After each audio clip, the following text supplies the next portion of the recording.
الحمدللہ وکفی والصلاة والسلام علی عبادہ الذین اصطفی، خصوصاً علی افضلہم وخاتم النبیین محمد الامین وعلی آلہ وصحبہ اجمعین۔ اما بعد فقد قال اللہ تبارک وتعالی کما ورد فی سورۃ الانفال: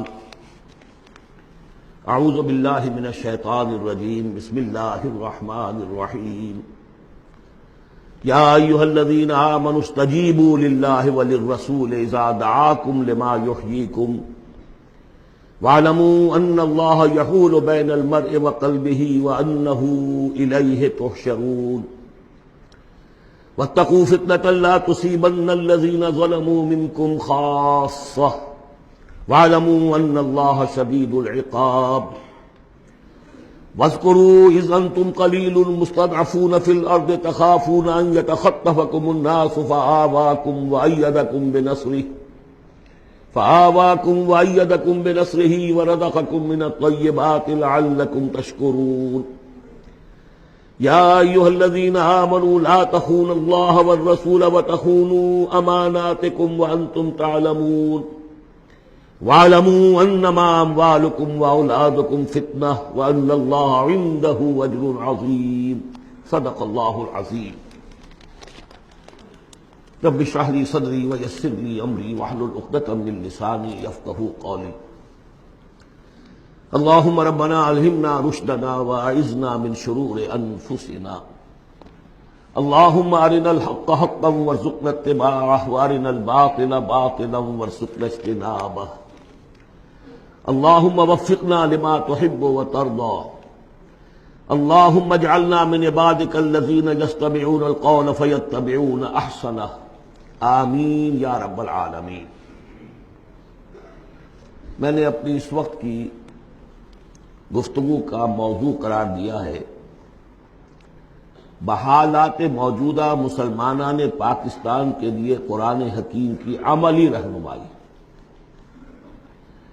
قرآن مجید میں کہیں گفتگو مشرکین سے ہو رہی ہوتی تھی، کبھی منافقین سے ہو رہی ہوتی تھی، کبھی منکرین آخرت سے ہو رہی ہوتی تھی، کبھی یہود سے، کبھی نصارہ سے، کبھی مسلمانوں سے۔ اور یہ کہ مکی صورتوں کا اپنا رنگ اور انداز ہے اور مدنی صورتوں کا اپنا رنگ اور انداز ہے۔ پھر اس میں احکام الہیہ بھی آئے ہیں، عبادات کے ضمن میں آئے ہیں، معاشرتی احکام آئے ہیں، آئلی قوانین آئے ہیں، سیاسی ہدایات آئی ہیں۔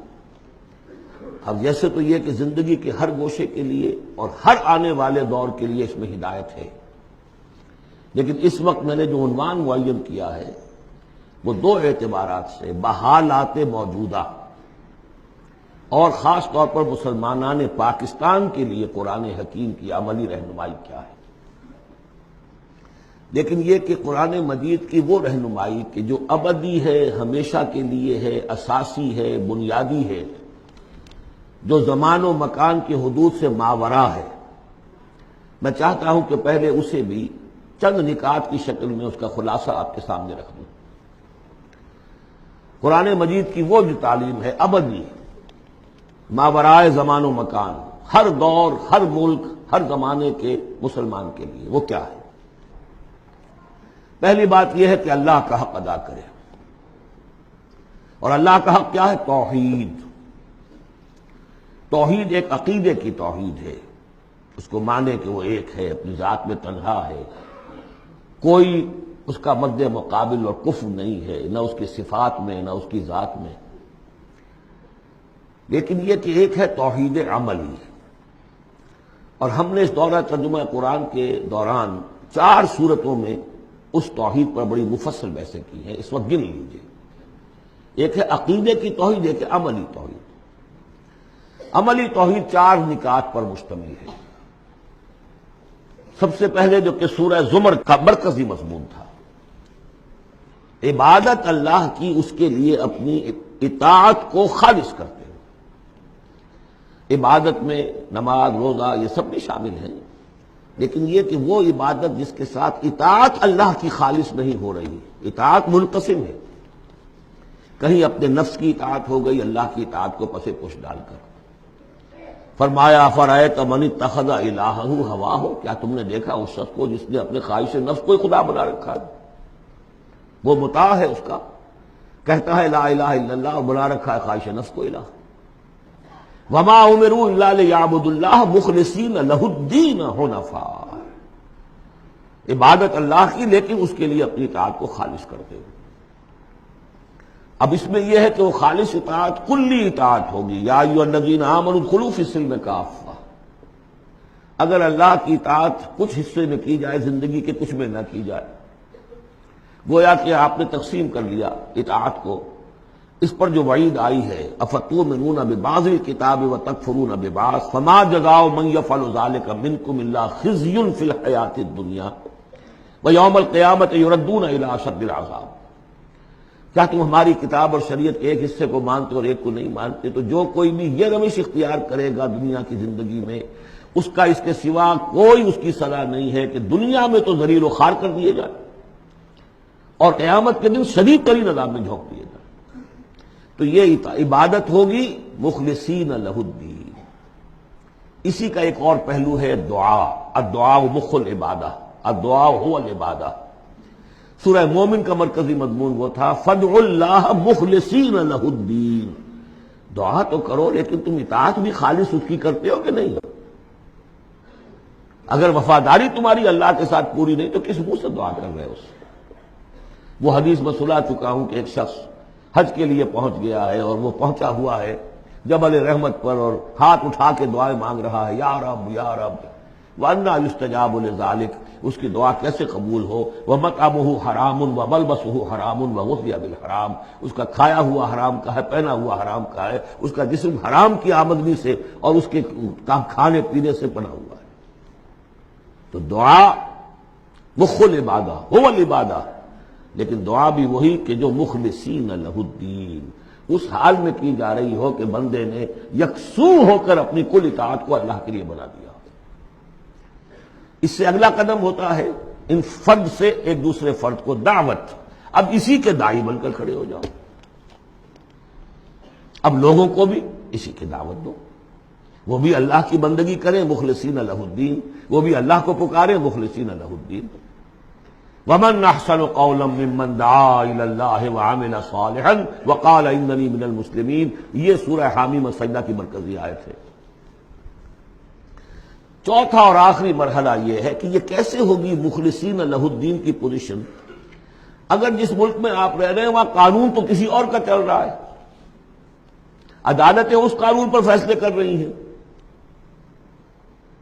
نظام جو ہے معاشی وہ کسی اور نظام پر چل رہا ہے، وہ سودی کاروبار ہو رہا ہے اور سودی لین دین ہو رہا ہے، پورا بزنس اس پر ہے، پوری انڈسٹری اسی پر ہے، پوری حکومت اس پر ہے۔ تو ہم بھی تو اسی کے فرد ہیں نا، شہری ہیں اسی ملک کے، اسی ریاست کے، اسی معاشرے میں رہتے ہیں۔